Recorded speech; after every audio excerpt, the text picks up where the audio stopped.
You better beat the Spurs on Friday. But the win against Houston gives them a little bit of breathing room. But I'm not gonna dissect the game too much because I don't think you can read too much into it. If you look at this, that was, I hate to say it, and the Warriors have had these too, but that was a scheduled loss for the Houston Rockets. They played last night in L.A. They're coming on a back-to-back, and the Warriors had been rested.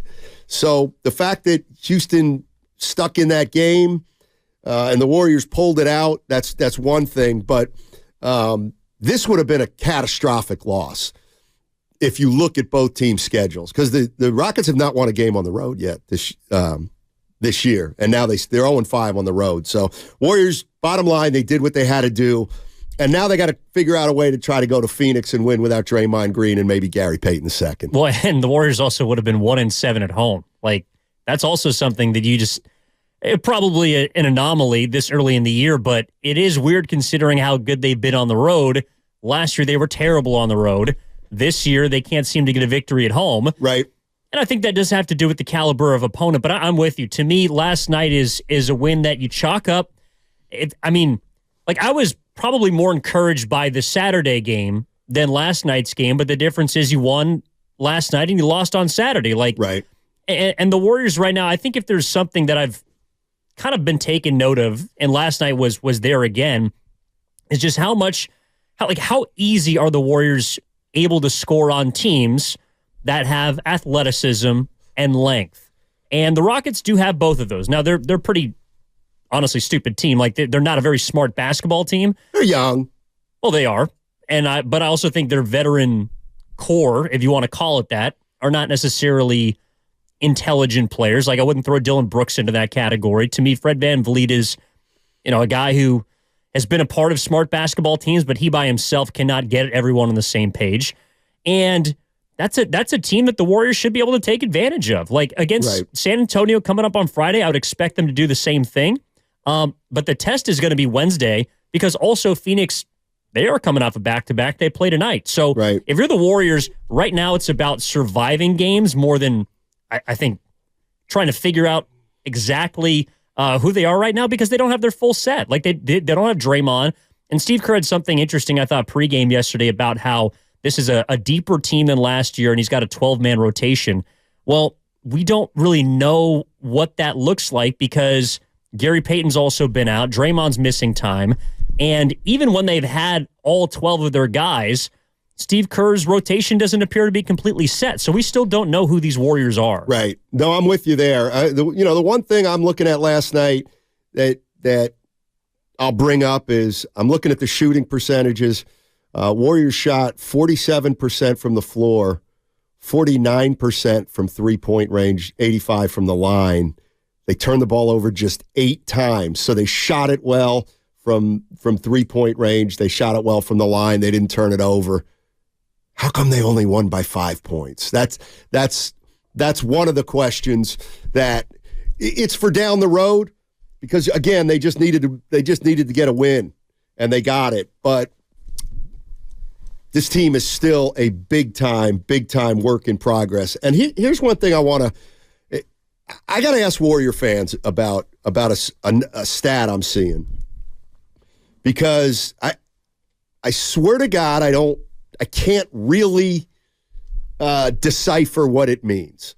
But we're 15 games into the season, and Steph Curry has been vintage Steph Curry, but for one aspect of the game, and that's assist to turnovers.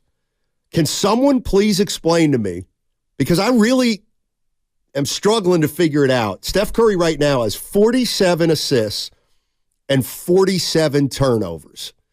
So he's got a 1-to-1 assist-to-turnover ratio, which is by far the worst in his career if it would keep up.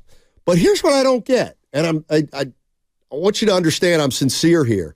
He's not handling the ball as much as he used to as a 1. So I get why maybe his assists are down. I think he's being used more as a 2.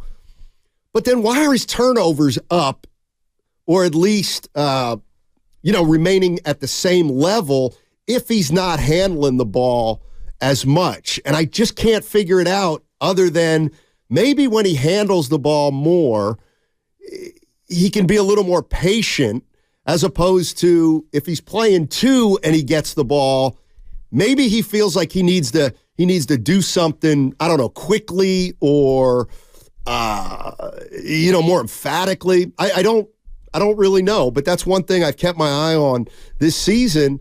And he's obviously less of a playmaker because of Chris Paul. That's obvious, but I can't figure out why he's still turning the ball over as much as he is. And I get it. He gets doubled and stuff like that, but you can't double a guy if he's playing off the ball until he gets the ball.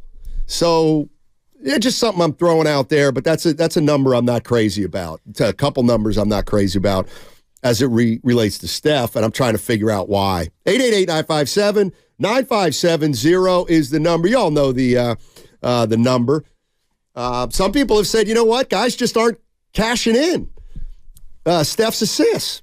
That's probably part of it. Yeah, to me, the assist figures are more concerning than the turnovers. Like the turnovers are kind of around the same rate 15. as Yeah, been in the past. Like True. It hasn't been too outlandish for Curry, but the assist totals are not even close to his career low, like our previous career low.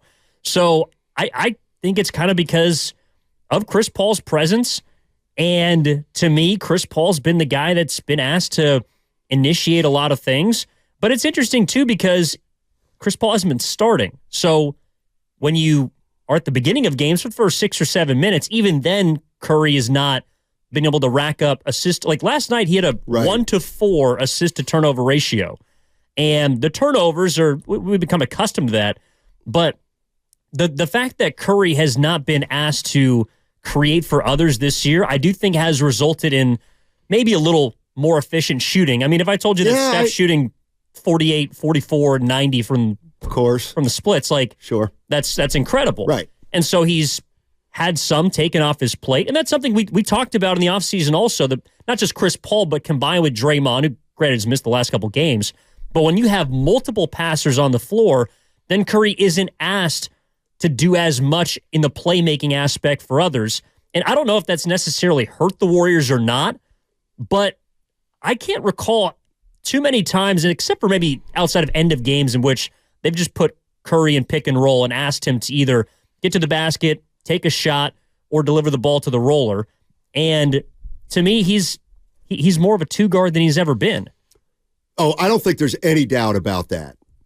Like right now, unless somebody can tell me different analytics, I think it's the eye test is telling me that he's playing more off the ball now than he has in the past. That's what my eye test is telling me, and it should be pretty logical because now they have Chris Paul on the team. This is a good one. 408 from the Comcast Business Text Line. That number shows that Steph needs some more scorers around him. I don't disagree with that, or at least guys who scored like they did in the past. I think that's fair. Guys, particularly in the five-man lineup, that was, quote-unquote, the best five-man lineup last year in the NBA. Like, that is also one thing, too. If you take a look at the start, like, the bench has been outscored, I think, once or twice so far this season. Right.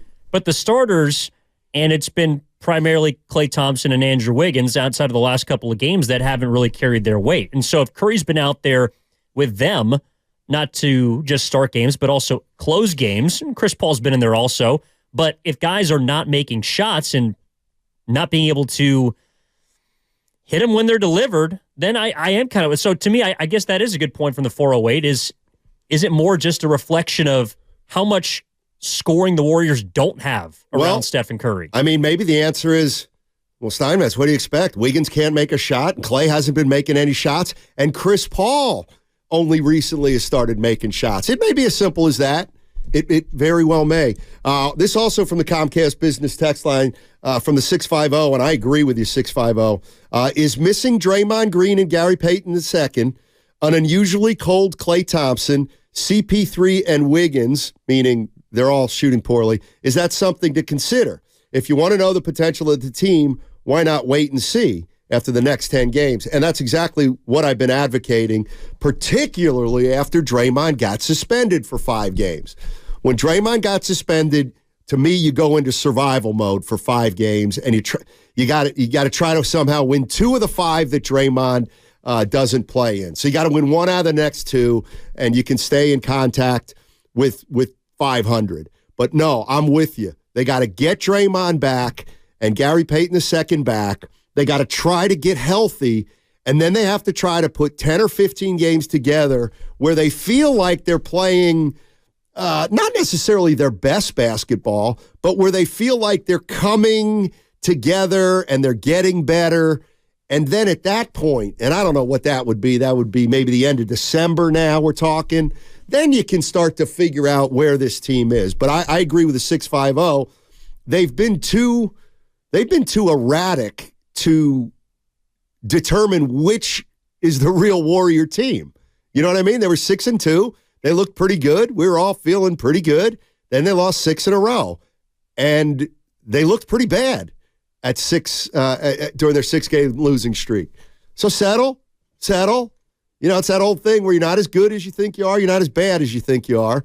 So they need to get back together, get healthy, and then see what they got. And I think at that point, we'll be into mid to late December, and we'll have a much better gauge of this team.